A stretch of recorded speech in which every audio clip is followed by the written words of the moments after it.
chambers side by side.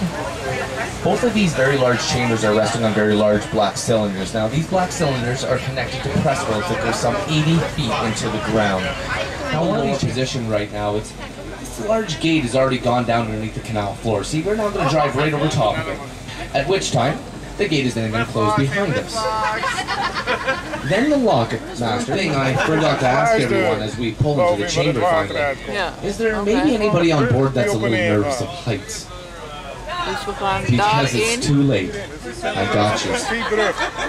Dit gaat omhoog en dat naar beneden, dat rechte ding. Took a little over 8 years to build this giant structure and topped off over a little $550,000. And that was the first and only time the federal government ever went over budget.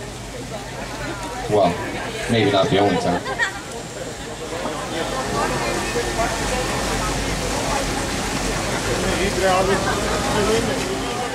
Hey, did they ever tell you about the time we got halfway to the top of the back gate? That only happened twice. We're not going to talk about that right now. I like it. That was Sean up there. He's the one that's going to push the button. That's going to move very slowly at first. That's to let the rubber seals in the back of this very large chamber slowly separate. As soon as they do separate, the crossover valve is going to open up to about a 75% capacity, and we're going to move. Now this is still the world's highest hydraulic block tube, which are in North America, one which is in Kirkfield a little further up the system, but this one is still the world's highest at 65 feet or 19.8 meters. Now I'll remind you one more time, it is a single foot of water in that chamber coming down right beside us right now that's making this all work.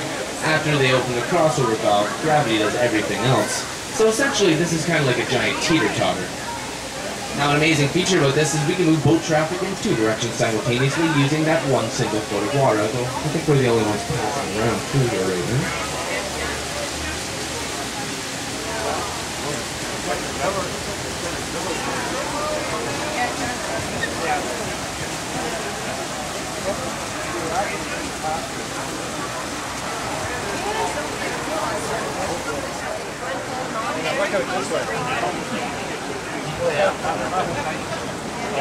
Oh, and don't worry about that little bit of shaking from time to time. This structure is a little over 107 years old.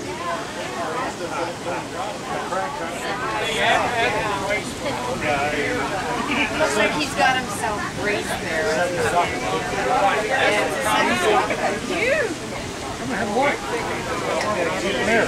Now, as we get up closer to the top, we should slow back and how it would actually come today. Remember when we were back in the lake and we went by that fountain? Well, if we look over the tree line over here, we can actually see the top of this fountain shooting up over the trees. Gives you a little bit of a different perspective.